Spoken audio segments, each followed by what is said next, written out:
어디에서 교회가 되는가? 예수님을 믿는 성도들의 모임이 교회다. 헬라어로 에클레시아라고 했는데 교회다. 그럼 교회 주인은 누구라고 했죠? 하나님이시다. 하나 이런 내용으로 교회에 대해서 첫째 시간에 가르쳐주고 그 다음에 둘째 날에는 교회가 그럼 모여서 뭐 하는가? 뭐 하죠? 두 번째? 예배를 드린다. 교회가 모여서 예배를 드리는데 예배의 대상은 오직 누구라고요? 하나님이시다. 하나님이 교회의 주인이시다. 예수님은 교회의 머리시다. 우리가 예배를 하나님이 얼마나 기뻐하시는가 그걸 우리가 둘째 시간에 배우게 됐습니다. 그 다음에 이제 오늘 세 번째. 그러면 예배를 통해서 주로 배울 게 뭔가? 예배의 요소는 찬송과 기도와 말씀인데 이 세 가지 요소 중에 가장 중요한 것이 말씀이다. 말씀이 곧 성경입니다. 그래서 성경에 대해서 이제 셋째 시간에 배우게 됩니다. 넷째 시간에는 이제 기도에 대해서 배우는데 오늘 우리가 같이 읽은 말씀을 근거로 해서 성경에 대해서 우리 교환에는 제목이 성경인데 제가 이 제목을 하나님의 말씀 성경이다. 그러니까 성경은 하나님의 말씀이라는 뜻입니다. 그래서 교환은 그냥 쭉 다음에 여기 보면 세 번째 대지에서 하기로 하고 오늘 주보에 있는 대로 공부를 좀 하도록 하겠습니다. 그러면 첫째, 오후 예배 말씀 요약 참조하시면서 성경의 정의와 저자와 기록 연대. 성경, 하나님의 말씀인 성경은 정의가 뭐냐? 성경의 뜻이 뭐냐? 정의. 그 다음에 성경은 누가 기록했는가? 얼마 동안 기록이 됐는가? 그거를 우리 선생님들도 배우시고 우리 성도님들도 배워서 확실한 교리가 되도록 조직적으로 잘 배워서 어디 가든지 이런 내용들을 증거해 줄 수 있는 그런 우리가 되어야 되겠습니다. 첫째, 성경의 정의라고 할 수 있는데 하나님의 뜻을 기록한 거룩한 말씀이다. 성경은 하나님의 뜻을 기록한 겁니다. 성경의 모든 중심, 핵심은 예수 그리스도인데 성경은 하나님의 뜻을 기록한 거룩한 말씀입니다.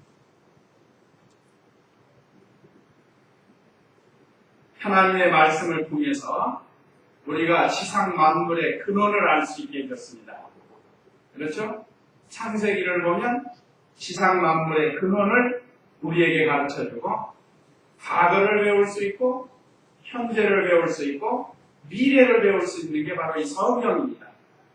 이미 역사적으로는 오랜 세월, 2000년이라는 세월이 흘렀고 성경이 완성된 지가 2000년이라는 세월이 흘렀지만 이 성경을 통해서 우리는 과거, 현재, 미래를 배울 수 있는 아주 귀한 말씀입니다. 그날도 우리 강의하는 김창환 목사님이 세상에서 제일 잘 팔리는 베스트셀러가 뭡니까? 뭐죠? 성경이에요, 성경. 세계적으로 제일 잘 팔리는 책이 바로 이 성경책인데 이 성경책은 세상 책과는 다르게 하나님의 뜻을 기록한 거룩한 말씀이라. 세상 잡지책하고 틀려요. 아니 어떤 분은 예수 믿지 않는 사람인데 같이 일하는 분이 성경이나 잡지나 다 똑같은 거예요. 어떻게 황당하고 황송한지 그 말을 들을 때 세상의 잡지책이나 성경책이나 다 똑같은 게 사람은 다 썼으니까 몰라도 너무 모르니까 같이 있는 동안 열심히 가르쳐줬는데 많이 안 믿어요. 지금은 어떤지 모르겠어요. 성경은 세상 책과는 다르게 하나님의 뜻을 기록한 거룩한 말씀, 모든 만물의 근원을 가르쳐주고 과거, 현재, 미래를 가르쳐주는 이 바른 길로 갈 수 있는 그런 세계예요. 그러니까 성경을 바로 잘 배우면 사람이 바른 사람이 됩니다. 바른 사람. 하나님 보시기에 바른 사람. 또 사람들 보기에도 바른 사람인데 왜 그런가? 세상의 모든 책은 인간의 사색, 산속 같은 데 가서 이렇게 연구해가지고 생각해가지고 만들어낸, 논리적으로 만들어내는 책이다. 세상의 모든 책은 다 그렇습니다. 공자나 맹자나 석가모니나 그 모든 책들은 인간이 사색을 하고 연구를 해가지고 그걸 조직적으로 만들어낸 책이라. 또 자기 어떤 체험한 것, 그런 것들을 이 해석해서 만들어낸 책이 세상 책이에요. 그러나 성경은 하나님께서, 창조주 하나님께서 사람에게 찾아오셔서 자신을 나타내 보여주시고 영생의 길을 알려주는, 또 행복한 삶을 살 수 있는 길을 알려주는 그런 책. 그러니까 천지차이입니다, 사실은. 어떤 사람들은 풍경이나 공자가 쓴 책이나 성경이나 다 똑같다 이렇게 말하는데 천만의 말씀 만만의 뭡니다. 그건 너무 몰라서 그런 거예요. 몰라서. 자, 그래서 오늘 본문에도 있듯이 이 성경 말씀은 저자가 몇 명인가? 약 36명입니다. 약 36명. 여기서 이상이라고 했으니까 36명 이상이 기록할 때도 아까 얘기한 세상 책처럼 인간이 뭐 연구하고 사색하고 체험하고 그런 책이 아니에요. 그냥 성령의 감동으로 기록한 하나님의 말씀이라고. 성령의 감동이라는 건 세 가지 설이 있습니다. 이 기계적 영감설, 또 동력적 영감설, 유기적 영감설, 이런 세 설이 있는데 우리는 유기적 영감설을 믿는 겁니다. 동력적 영감설이라는 것은 하나님과 저자가 같이 썼다. 그러니까 하나님 말씀도 되고 사람의 말도 된다. 이건 X입니다. 안 맞아요. 이건 X고, 그 다음에 기계적 영감설이다. 사람의 모든 거 다 쓸데없고 그냥 하나님이 기계처럼, 마치 기계가 찍어내는 것처럼 사람을 통해서 그냥 쓰게 했다. 이것도 X예요. 우리가 유기적 영감설이라고 하는 것은 하나님이 사람을 감동시켜서 그 저자로 하여금 지혜, 저자가 가지고 있는 지혜, 저자가 가지고 있는 지식, 저자의 성품, 재능 또는 용어, 문체 이런 것들을 이용해서 하나님이 기록하게 한 거라. 그것이 유기적 영감설입니다. 이건 우리 신학교 때 배우는 조직 신학에도 배우고 하는 건데, 하여간 하나님이 저자를 기계처럼 사용한 건 아니고, 또 성경을 보다 보면 사람이 쓴 것 같으니까 하나님이 쓰고 사람도 썼다. 그래서 물어보면 대부분 동력적 영감설로 생각해요. 같이 했으니까 하나님과 사람. 그것도 틀려요. 그러면 온전한 하나님의 말씀이 못 돼요. 그래서 우리는 유기적 영감설을 주장하는데, 그것은 하나님께서 저자의 성품이나 재능이나 지식이나 지혜나 또 용어나 문체나 그런 것들을 다 동원해서 쓰도록 한 오류가 없는 말씀입니다. 오류. 이제 여기 밑에 나오는 오류가 없는 무한 하나님의 말씀이다. 이것이 유기적 영감설입니다. 그러면 성경을 제일 먼저 기록한 성경이 뭐겠죠? 보통 창세기라고 하는데 창세기는 아니에요. 창세기보다 더 먼저 기록한 것이 욥기서. 욥기서는 주전 1446년경에 욥이 기록한 성경입니다. 그러면 창세기는 약 1500년 전 모세가 기록한 성경입니다. 그래서 성경 연구가들이 쭉 살펴서 제일 오래된 성경은 욥기서다 이렇게 말하고 있습니다.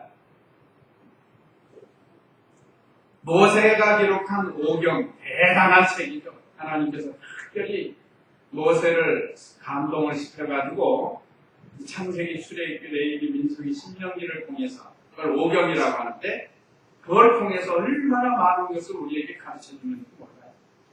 그 안에도 그리스도가 다 계시되어 있고 장차 오실 예수 그리스도를 계시해서 예수님으로 인하여 구원받을 것을 가르쳐주고 있습니다. 그러면 이제 성경을 기록한 연대는 얼마나? 여기 오늘 세 번째 1600년간 기록했다고 그랬죠? 1600년간. 가로 열고 구약이 1500년 걸렸어요. 모세 때부터 시작했으니까 예를 들어. 또 욥기를 통해서 하면 약 1600년 전부터라고도 할 수 있어요. 그리고 신약이 100년. 그래서 합쳐서 약 1600년 동안 기록한 책이에요. 대단하죠? 우리나라에서 제일 유명한 책 있죠, 우리나라. 또 서판에다 쓴 거. 팔만대장경이라고, 팔만대장. 그 역사를 보면 그것이 그 외침을 받아가지고 소실된 적이 있다고 해요. 그러다가 다시 또 그걸 썼다고 합니다. 그 어마어마한 것을. 그러니까 그것도 어마어마한데 그보다 더 어마어마한 게 바로 이 성경이에요. 1600년 동안 이 오랫동안 기록한 하나님의 말씀이잖아요. 그래서 사도들 때까지 성경이 완성이 돼요. 사도들 때까지. 그래서 이 성경이 66권으로 완성이 됩니다. 그러니까 성경이 기록된 기간은 1600년에서 1600년 동안인데 구약이 1500년, 그 다음에 신약이 100년, 그래서 1600년 동안 기록한 말씀이에요. 이제 요 밑에 들어가면 이 성경이 하나님의 말씀이라는 증거가 나오는데, 자, 이렇게 1600년 동안 저자들을 감동시켜서 자신의 뜻, 다시 말하면 하나님의 뜻을 오류가 없이 정확무하게 기록한 말씀이 바로 이 성경입니다. 이거 만들 때 제일 그 당시에 무슨 종이가 있겠죠? 종이 없어요, 그 당시에. 종이가 없으니까 동물의 가죽을 사용을 했고, 그 다음에 파피루스라는 갈대 종류인데, 그 중동에서만 파피루스라는 그 갈대로 만든 종이가 있다고 그래요. 그거에다가 기록을 해서 이 항아리 같은데, 토굴 같은데 그런 데다 보관을 했다고 합니다. 근데 하나님이 하나하나 찾게 한 거예요. 찾게 해가지고 그것을 계속 집성하고 집성해서 마침내 성경 66권이 완성이 된 겁니다. 그 성경을 기록한 저자들이 하나님 말씀을 기록할 때 그 히브리어 혹시 보신 분들은 좀 아실 거예요. 히브리어가 전과 해보로 되어 있습니다. 우리 한문도 그런 거 있죠? 한문도 전 같은 거 있어요. 예를 들어서 임금왕자에다가 가운데다 점 하나 딱 찍으면 뭐가 되죠? 옥이 된다. 붓을 옥이 되는 거예요. 글자가 전혀 달라집니다. 임금왕자에다가 점 하나를 딱 찍으면 글자가 전혀 달라요. 그와 같이 히브리어로 또 획과 점으로 되어 있습니다. 점이 하나짜리도 있고 세 개짜리도 있고, 그러니까 거기서 하나만 틀려도 달라지는 거예요. 의미가 달라져요.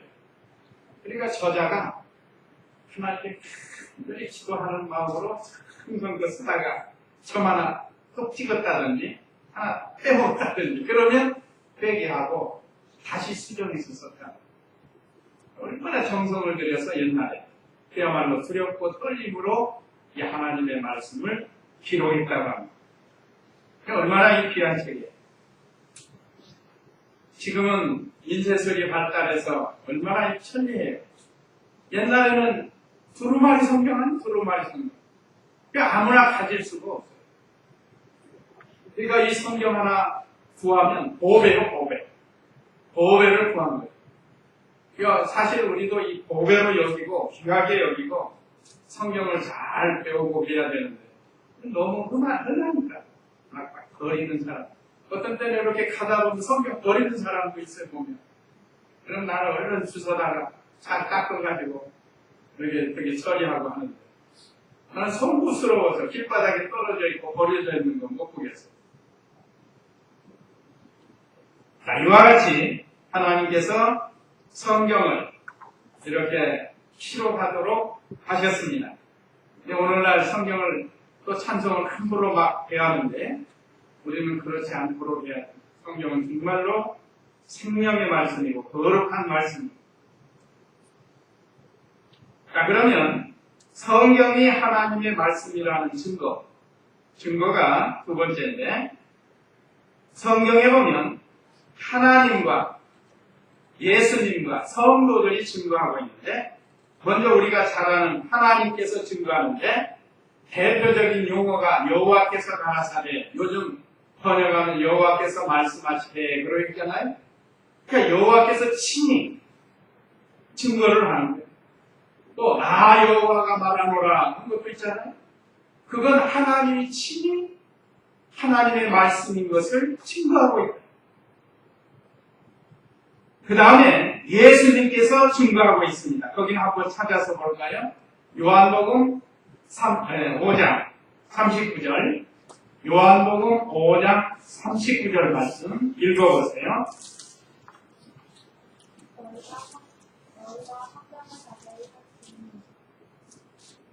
그 안에 영생이 있다고 생각하기 때문인데 그 성경이 바로 나에 대하여 증언하고 있다. 예, 읽어보세요.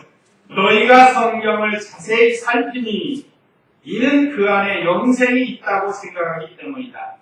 그 성경이 바로 나에 대하여 증언하고 있다. 예수님께서 친히 성경에 대해서 증거하고 있습니다. 예수님에 대해서 증거하고, 그러니까 창세기에서부터 요한계시록을 보면 통일된 것이 바로 예수 그리스도입니다. 예수님에 대해서 기록이 된 거예요. 또 성도들이 증거하고 있습니다. 오늘날 우리 자신도 성경은 하나님의 말씀이라고 믿고 증거하는 거예요. 믿고. 이 성경은 하나님의 말씀이라는 것을 우리 자신이 먼저 믿고 또 아이들에도 가르치고 어른들에게도 하나님의 말씀이라고 전하고 있습니다. 옛날에도 그랬고 현재도 그렇고 앞으로도 변함이 없습니다. 그래서 이 성경이 하나님의 말씀이라고 하는 증거되는 것은 하나님과 예수님과 우리 성도들이 증거하고 있습니다. 확실한 증거죠. 그 다음에 두 번째는 예언 성취와 고고학적 증거가 있는 거예요. 자, 성경에 예언된 것이 다 이루어지는 거 보니까 성경에 하나님의 말씀이 분명하다. 분명하잖아요. 역사를 주장하시고 역사 속에 일하시는 하나님이시죠. 다니엘을 통해서 바벨론이 망하고 메데파사가 등장하는 것, 메데파사가 망하고 헬라가 등장하고 헬라가 망하고 로마가 생기고 로마가 지배하잖아요.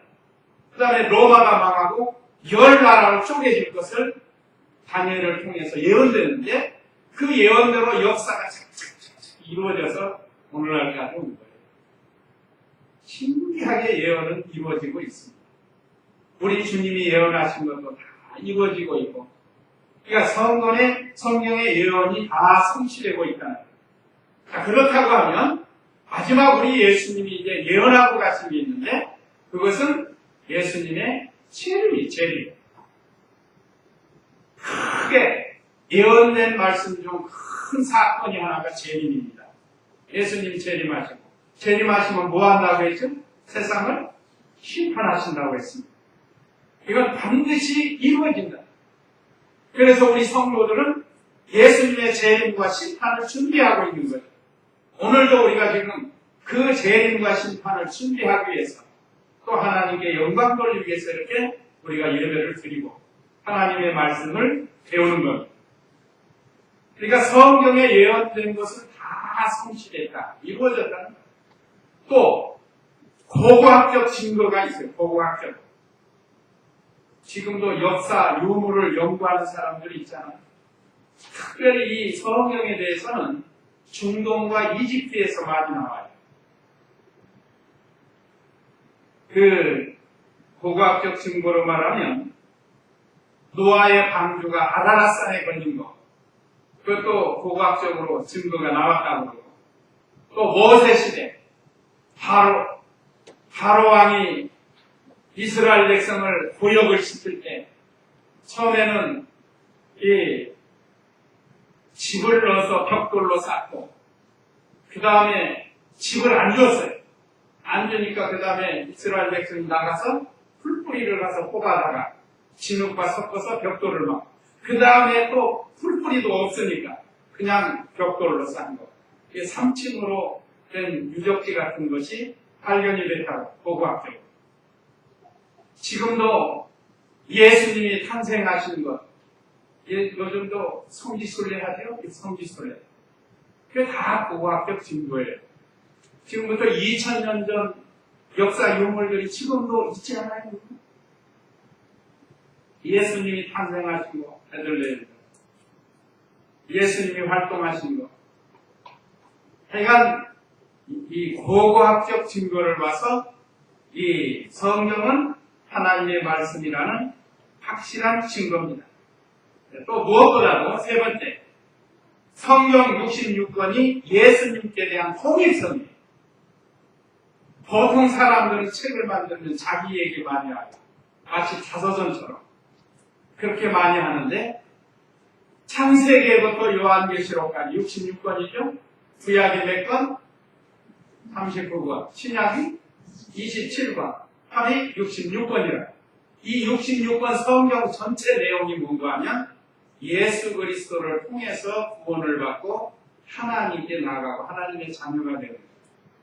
그것이 신구약 성경 전체에 기록이 되어 있어요.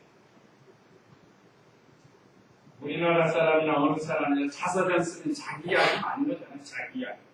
그런데 성경의 저자들은 자기 이야기 하려고 쓴 게 아니라 하나님의 말씀으로 예수 그리스도를 통해서 구원을 받고 하나님께 나아간 그 길을 이 저자들을 통해서 기록하게 했다는 것입니다.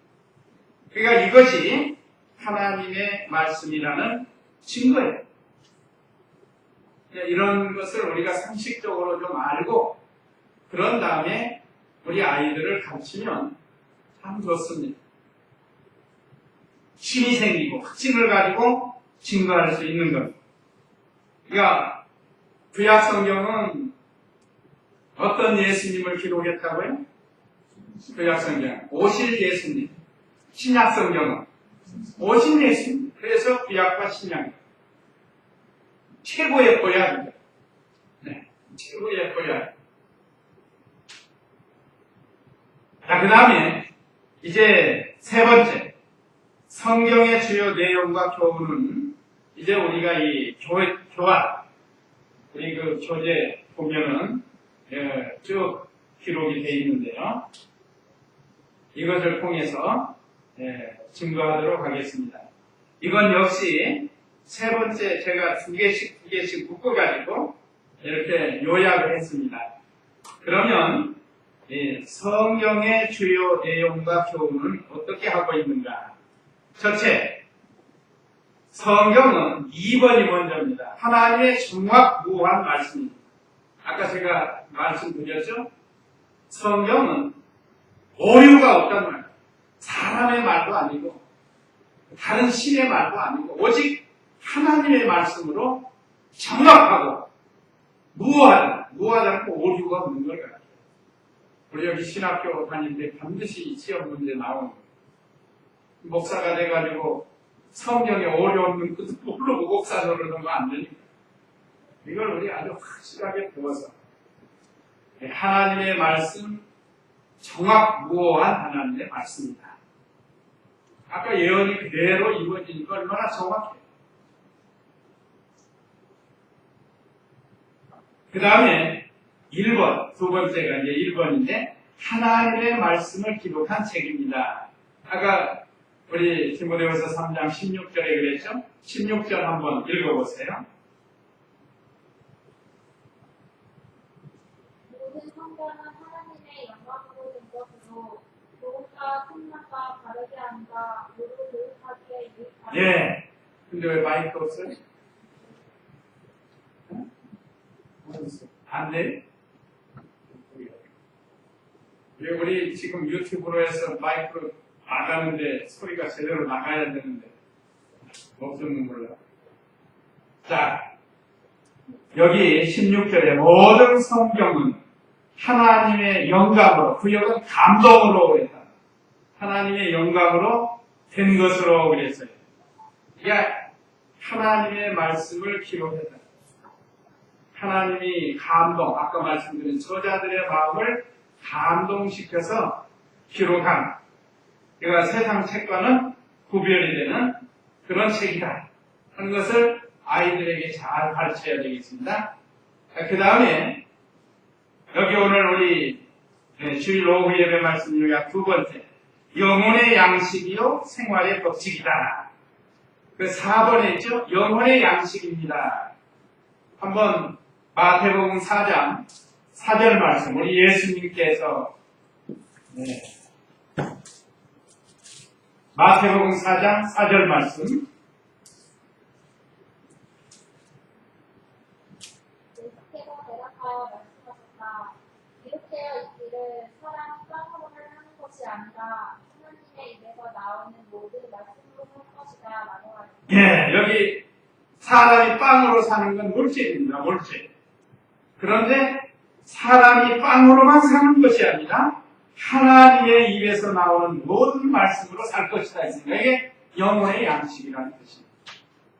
영혼의 양식으로 하나님의 말씀을 우리에게 주었고, 그 베드로전서 2장 2절도 한번 읽어보세요. 베드로전서 2장 2절 말씀. 강나 말들처럼 냉정이고 수정한 것을 사모하여라. 이는 너희가 그 젖으로 말미암아 구원에 이르도록 자라게 하는 것이다. 예, 이 젖은 하나님의 말씀이에요. 영적 하나님의 말씀. 이 말씀을 받아 먹어야 구원에 이르고 자라난다. 우리가 음식을 먹고 자라나는 것처럼 이 영의 양식이니까 이 양식을 먹어야 자라나는. 근데 자라나는 게 보여요, 안 보여요? 이렇게 쭉쭉 자라나는 게 보입니까, 안 보입니까? 안 보여요. 안 보이는데 자라나요. 콩나물 키워보신 분도 아시죠? 콩나물 콩 넣다가 물만 계속 주고 하면 하여간 그게 어느 순간인가 자라나요. 이만큼 자라나서 사람 밥상에 올라오고. 자, 우리 영혼이 자라나는 건 하나님의 말씀으로 자라나요. 그렇기 때문에 하나님의 말씀은 우리의 영의 양식, 우리 영혼의 양식입니다. 이 영혼의 양식 잘 잡숴야 돼요. 건강하게. 일주일에 굶어가지고 주일날 와서 한 끼 먹고 그래가지고 영양식 쪽으로 해서 마귀가 싸워서 못 일이니까 잘 잡숴야 돼요. 그러니까 우리 아이들도 이 하나님의 말씀을 하루에 몇 장씩이 못 읽으니까 그래서 몇 절씩이라도 좀 읽게 해요. 이게 영혼의 양식입니다. 또 생활의 법칙이라고 했습니다. 5번에 보면 신앙과 생활의 유일한 법칙입니다. 아까 말씀드린 것 우리가 이 세상에 어떻게 살아야 되는가를 가르쳐주는 게 바로 이 성경 말씀입니다.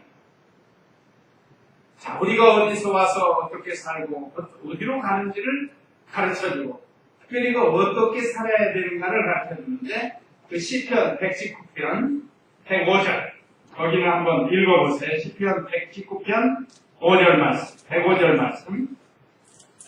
주님의 말씀은 내 발에 등이고 내 귀에 비치리라. 예, 이게 유명한 성구입니다. 주님의 말씀, 주의 말씀은 내 발의 등이요 내 길에 비치니이다. 그러나 주님의 말씀은 우리 발꼬리 앞에 등불이 되고 우리의 빛이 됩니다. 사람이 어둠에 있으면 갈 바를 모르지만 빛이 있으면 알잖아요. 어디로 가야 할지 안다고. 그래서 이 하나님의 말씀은 생활의 법칙이 되는 거예요.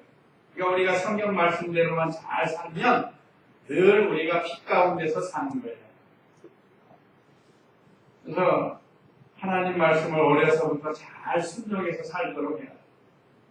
사실 우리 은혜나 시온이나 분명히 이렇게 늘 교회 생활하지만 어려서부터 지금 알게 모르게 자라나는 거예요. 자라나는. 우리 소연이는 그 세계를 벌써 초월해가지고 이제 이만큼 자라나고 아니 계속 자라나는. 우리 자녀들이 이렇게 옛날에는 어렸지만 주일학생이고 초등학생이었지만 지금 이렇게 성장해서 중학생, 고등학생, 대학생, 청년이 돼가지고 신앙이 좀 자라는. 그러니까 우리가 성경 말씀을 우리 생활의 법칙으로 삼아야 돼요. 그러니까 세상 사람들은 모릅니다. 자, 그 다음에 세 번째. 예수님의 구속과 구원의 길을 알려준 3번에 보면 구원의 길을 가르쳐줍니다. 그랬습니다. 아까 우리 본문 디모데후서 3장 15절 한번 읽어보세요. 또 내가 어려서부터 성경을 알았으니 성경은 능히 그리스도 예수님을 믿는 믿음으로 말미암아 너에게 구원에 이르는 지혜가 있게 한다. 예, 여기 그랬죠. 예수님의 구속과 구원의 길을 가르쳐주는데 또 바로 그 6번도 읽어보세요. 미안해. 6번은 내가 읽을게요. 교환 6번인데 성경은 예수 그리스도의 구속에 대한 것입니다. 구속과 구원은 참 다릅니다. 구속이라는 건 죄값을 치르고 속량해 주었다 하는 그런 뜻이고 구원은 그 구속을 적용시켜서 지옥 갈 사람이 천당으로 구원받는다 하는 그런 뜻이에요. 천당으로 올라가는 구원받는 것. 구속이라는 건 예수님의 피값으로 우리를 죄에서 속량해 주었다. 그런 구속과 구원. 그래서 성경은 예수 그리스도의 구속에 관한 것입니다. 그리고 3번에서는 구원의 길을 가르쳐 줍니다. 그러니까 구속을 받고 구원을 받는 거예요. 죄사함 받지 않고 구원받기는 그러니까 구원은 좀 포괄적이라고 할 수 있죠. 구속이라는 건 예수님이 우리 또는 내 죄값을 치르고 속량해줘요. 감옥에 있는 사람을 꺼내준 거예요. 지옥 갈 사람을 천당으로 갈 수 있게 해주신 거예요. 그래서 우리를 구원의 길로 가르쳤네요. 구원은 3단계라고 했죠. 기본 구원, 예수 믿어서 구원받는 것. 또 구원 이루어서 자라나는 것. 구원 이룬다는 건 자라나는 겁니다. 하나님 말씀을 잘 순종해서 자라나야 돼요. 또 요한복음 20장 31절 거기도 한번 읽어보세요. 요한복음 20장 31절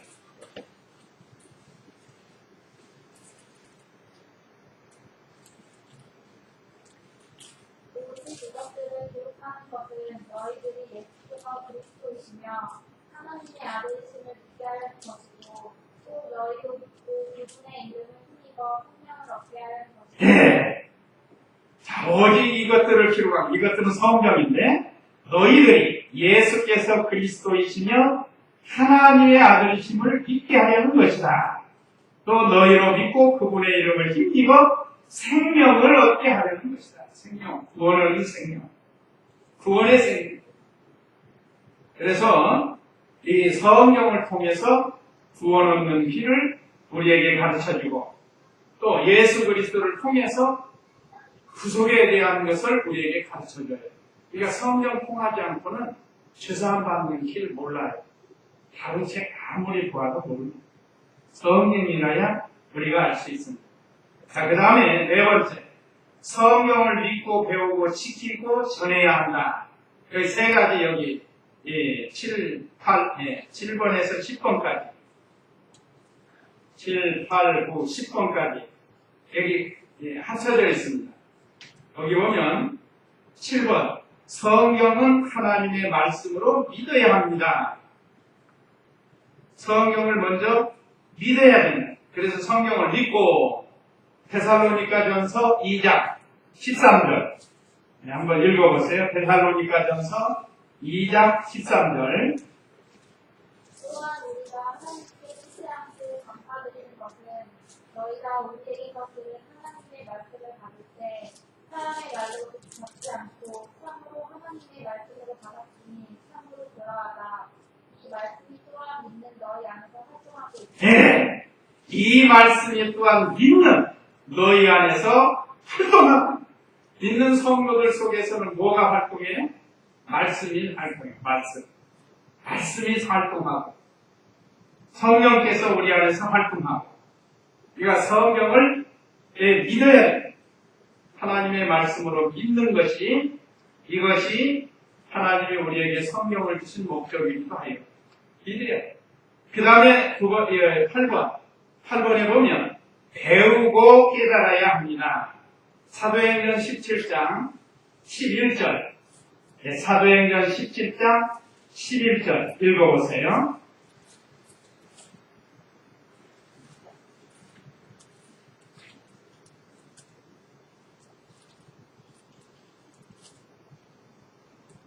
이들은 데살로니가에 있는 자들보다 더 신파적이어서 간절한 마음으로 말씀을 받아들이고 과연 이것들이 그러한가 하여 너희가 상상을 확보하라. 예. 자, 이들은 데살로니가에 있는 자들보다 더 신사적이어서 간절한 마음으로 말씀을 받아들이고 과연 이것들이 그러한가 하여 날마다 성경을 참고하였다. 성경을 배우고 잘 깨달은 사람. 데살로니가 교회에 세 가지 특징, 믿음의 특징이 있었죠? 그게 뭐죠? 믿음의 역사, 사랑의 수고, 소망의 인내. 이게 데살로니가 성도들의 믿음의 역사랍니다. 이 믿음이 있어요. 그런데 이들보다 더 신사적인 믿음을 가진 사람이 있는데 바로 그 10절에 나오는데 10절에 읽어볼래요? 형제들이 밤에 바울과 신라를 곧바로 베네아로 보내니 그들이 그곳에 도착하여 유대인의 회당에 들어갔다. 베레아 사람들입니다. 베레아 사람. 그러니까 베레아 사람들은 데살로니가 있는 사람들보다 더 신사적이어서 여기 신사적이라는 건 신앙에 대해서 신사적이다. 믿음을 잘 지킨다는 뜻입니다. 데살로니가 성도들도 믿음을 잘 지키지만 베레아 교회 성도들은 더 믿음을 잘 지킨다. 이게 칭찬입니다. 자, 우리도 이 광양에만 해도 많은 교회들이 있죠? 여러분, 예를 들면 영주교회에 있는 성도들보다 더 신사적이었다. 누가? 우리 중마성교회 성도들이 그렇게 내가요. 그렇게. 그러니까 더 신사적, 더 보수적으로 하나님 말씀을 잘 배워서 순종해. 그것이 잘 배우고 깨닫는. 첫째는 믿음이 있어야 되고, 그 다음에 그 말씀을 잘 배워서 깨달아야 돼. 깨닫지 못하는 자는 멸망하는 짐승과 같다 그랬습니다. 우리는 참 성경 먼저 하나님이 예수님 보내서 우리를 구원해 주신 걸 깨달았죠? 그러니까 우리는 이제 멸망하는 짐승이 아니에요. 우리는 아니에요. 깨달았으니까. 그런데 거기서 멈추지 말고 더 깊은 세계를 깨달아가는 거예요. 그거야 좀 지혜로운 성도가 되고 멸망하는 짐승과 같이 안 돼요. 그 다음에 2번 성경을 읽고 듣고 지켜야 합니다 그랬습니다. 지켜야 돼요. 지켜. 성경을 부지런히 읽고 또 듣고 잘 지켜야 돼. 그건 요한계시록 1장 3절 한번 거기도 읽어보세요. 요한계시록 1장 3절. 예언의 말씀들을 읽는 자와 듣는 자들과 그 안에 기록된 것들을 지키는 자들이 두개 있으니 이는 새가 나갔을 때 예, 이 예언의 말씀들을 읽는 자가 복이 있고 듣는 자가 복이 있는데 특별히 그 안에 기록되는 것을 지키는 자들이 복이 있다는 거예요. 지켜야 복이 있는 거예요. 아는 걸로 끝나는 거예요. 아는 것으로 끝나는 지식만 있는 거예요. 지식. 아는 게 지식이니까. 성경을 우리가 부지런히 배워서 지식이 있어야 돼요. 그런데 실천이 없다고 하면 그건 복받지 못한. 복받는 길은 지켜야 돼. 그래서 우리도 또 우리 학생들도 이 말씀을 잘 읽고 듣고 지켜서 복을 받도록 해야 됩니다. 그 다음에 10번 22페이지에 있습니다. 성경을 전파해야 합니다. 로마서 10장 14절 말씀 거기도 한번 읽어보세요. 로마서 10장 14절 말씀. 그러나 그들이 믿지 않는 분을 어떻게 부르겠느냐 듣지도 못한 분을 어떻게 읽겠느냐 전파하는 자가 없이 어떻게 듣겠느냐. 예, 이게 전도하는 방법. 사도 바울을 통해서 전도의 방법을 말씀했습니다. 그러나 그들이 믿지 않는 분을 어떻게 부르겠느냐? 듣지 못한 분을 어떻게 믿겠느냐? 전파하는 자가 없이 어떻게 듣겠느냐?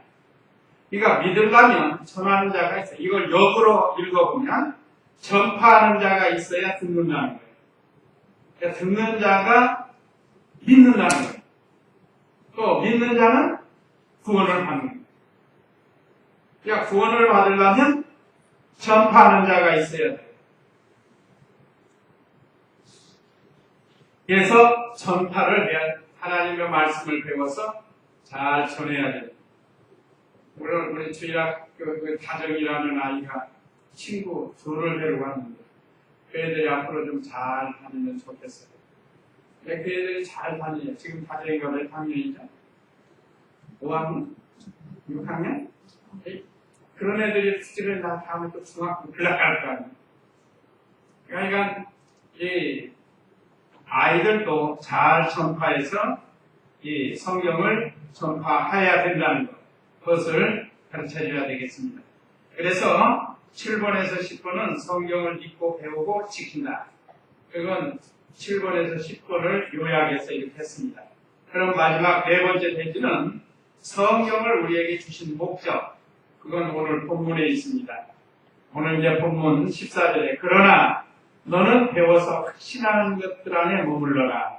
네가 누구에게서 배웠는지 알며.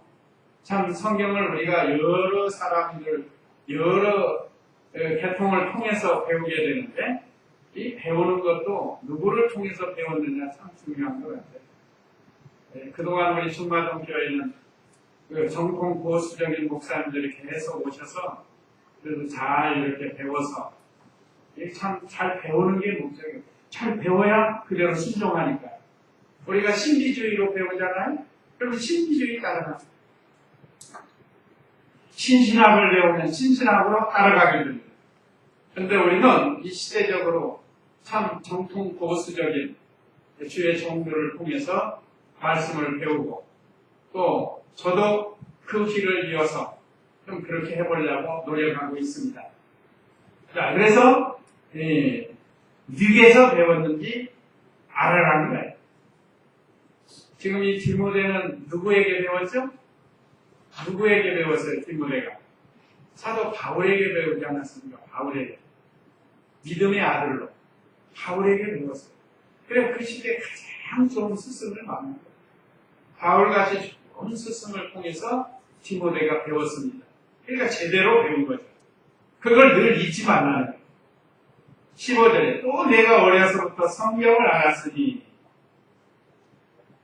어느 목사님이 간증을 하는데 좀 늦게 믿었어요. 이번 한 40 넘어서 50쯤 돼서 믿으면. 믿고 보니까 왜 내가 진즉 믿지 않았는지. 오늘 장로인 거예요. 장로. 그럼 어려서 믿는 사람이 얼마나 행복한가 그렇게 말하더라고요. 그러니까 우리 공룡이 얼마나 행복해요. 어려서부터 여기 우리 다 어려서부터 믿어왔으니까 행복한 거예요. 근데 이 믿음을 끝까지 지켜나가요. 우리 교회 주일학생들뿐 아니라 청년들 어려서부터 이 바른 진리를 배워왔으니까 얼마나 행복한 거예요. 좀 그런 걸 알고 신앙생활을 하면 좋겠어요. 여기 그래서 내가 어려서부터 성경을 알았으니 세상에 많은 사람들이 성경 모르고 사는 사람 많아요. 성경은 예수 그리스도를 가르쳐주는, 다시 말하면 예수 그리스도를 믿지 않고 사는 사람이 얼마나 많은지 모릅니다. 그럼 결과가 뻔하잖아요. 그러니까 그건 불행한 거예요. 세상에서는 성공했을지 모르지만 신앙으로 볼 때는 불행한 거예요. 그런데 어려서부터 성경을 알아서 배워간다는 건 얼마나 행복한 복된 자입니다. 복덩어리. 그래서 능히 그리스도 예수님에 대한 믿음으로 말미암아 너에게 구원에 이르는 지혜가 있게 한다. 성경을 통해서 지혜 있는 성도가 돼. 지식과 지혜입니다. 지식은 배워 아는 게 성경을 부지런히 배워서 알고 그 아는 걸 지혜롭게 사용을 해야 말도 이길 수 있고 세상에 어떻게 사는 방법을 지혜가 있어야 돼. 지혜. 그래서 지혜 있는 성도들은 교회 본 일할 때도 착착착 잘해요. 그렇죠? 잘해요. 그게 지혜예요. 언제 그런 거 안 배웠어. 지혜롭게 하는 거예요. 우리 현관분도 대본에 그 고쳐놓으니까 좋잖아. 아시는 분은 아시겠지만 현관분 고쳤어요. 전에는 그냥 이렇게 하면 따르닥 해가 문이 벗어질 것 같더니 그거 뭐 몇 가지 조이고 만들고 보니까 자연스럽게 닫힙니다. 그러니까 이 지혜로운 성도가 돼. 모든 걸 분별하고 잘 이겨나가고 그래서 여기 이 너에게 구원에 이르는 지혜가 있다. 다시 말하면 구원 이루게 하는 것, 잘하게 하는 것 그런 지혜를 성경에서 얻는다. 16절에 모든 성경은 하나님의 영감으로 된 것으로 교훈과 책망과 바르게 함과 의로 교육하기에 유익하니 그랬습니다. 이게 성경을 통해서 우리가 좀 교훈을 받고 책망을 받고 바르게 하고 의로 교육하고 혹시 성경을 통해서 강단에서 우리 자신들에게 어떤 책망이 있을 때 그것이 은혜인 줄 알아요. 은혜인 줄 알고 내가 이 문제가 이렇게 됐구나. 그래서 바로 고쳐야지. 괜히 오해해가지고 이 목사님 나보고 하는 소리다. 해가지고 시험 들면 그 은혜 준 건데 은혜를 시험으로 받으면 안 돼요. 그런 분들 더러 있어요. 신앙생활 해보면. 그렇게 하지 마. 여기 그래서 성경은 하나님의 감동으로 된 것으로 교훈하고 책망하고 바르게 하고 의로 교육하는 하나님의 말씀입니다. 그래서 우리로 하여금 바른 길 가게 합니다. 그래서 17절에 하나님의 사람으로 온전케 하고 복을 주십니다. 그래서 17절에 이는 하나님의 사람으로 온전하게 하며 모든 선한 일을 위하여 준비되게 하려는 것이다. 우리가 온전해져야 됩니다. 우리가 이 온전해지는 것은 주님이 부르시는 그날까지 계속해서 끊임없이 해야 된다. 그래서 오늘 성경의 정의와 저자와 기록 연대 이는 상식적으로 우리가 알아서 아이들한테 말해줄 수 있어야 됩니다. 또 성경이 하나님의 말씀이라는 증거 그 다음에 이제 우리 교재에 있는 것 내용이고 성경을 우리에게 주신 목적은 오늘 본문을 요약해서 이렇게 기록했습니다. 그리고 참고로 말씀드리면 성경에 대해서 말한 사람과 그 내용이 있는데 한번 참고하시면 돼요. 첫째, 미국의 초대 대통령 조지 워싱턴이라는 사람. 그 사람은 성경에 대해서 뭐라고 했는가 하면 하나님과 성경을 모르고는 다른 정치한다는 것은 불가능하다. 하나님과 성경을 몰라가지고 다른 정치를 한다는 것은 불가능하다. 이렇게 말해요. 성경에 대해서 말해요. 그래서 미국의 초대 대통령 조지 워싱턴은 이렇게 한 나라를 위대하다는 건 믿음으로 이끌어가요. 이 믿음으로. 그래서 미국의 역대 대통령들은 다 참 나라 자체가 기독교 국가입니다. 그 다음에 두 번째, 잘 아시는 16대 대통령 에이브라함 링컨. 에이브라함 링컨은 또 성경에 대해서 뭐라고 말했나? 나는 성경을 하나님께서 인간에게 준 가장 큰 선물이라고 믿는다. 링컨은 그렇게 말해요. 나는 성경을 하나님께서 인간에게 준 가장 큰 선물. 하나님이 우리에게 준 큰 선물이 있다고 그랬죠? 성경에. 뭐라고 그랬죠? 믿음이라고 했죠. 믿음. 에베소서에. 믿음. 뭘 믿어요? 성경을 믿는 거예요. 성경을 믿는 믿음 큰 선물. 그런데 링컨은 이 하나님이 우리에게 주신 최고의 선물이 바로 성경. 그래서 링컨은 아주 어려서 부모님 다 돌아가시고 성경을 많이 보고 기도하고 그래서 마침내 16대 대통령이 돼서 남북 전쟁에서 승리하는 위대한 대통령이 되지 않았습니까? 그 다음에 세 번째 나폴레옹이라는 사람. 나폴레옹은 전쟁 영웅 아니에요? 전쟁 영웅. 이 사람은 또 뭐라고 말했는가 하면 성경은 단순한 책이 아니다. 반대하는 모든 것을 정복하는 능력 가진 생명책이다. 이렇게 말합니다. 나폴레옹. 성경은 이런 단순한 일반적인 그런 책이 아니다. 그런 책이 아니고 반대하는 모든 것을 정복하는 능력 있는 생명체다. 하고 이렇게 말했다고. 그 외에도 많은 사람들이 성경에 대해서 말했는데 참 이렇게 성경은 우리에게 귀한 말씀. 꼭 이 사람들이 아니래도 오늘 우리가 배운 말씀 여기 이 내용을 보면 하나님 말씀 성경에 대해서 우리에게 여러 가지로 이렇게 가르쳐주는데 우리가 이 말씀들을 잘 기억하고 우리 자신이 믿음을 잘 지킬 뿐만 아니라 우리에게 맡겨준 자녀들을 하나님 말씀으로 잘 교훈하고 책망하고 바르게 하는 이런 생활이 돼야 되겠습니다. 다 같이 기도하겠습니다.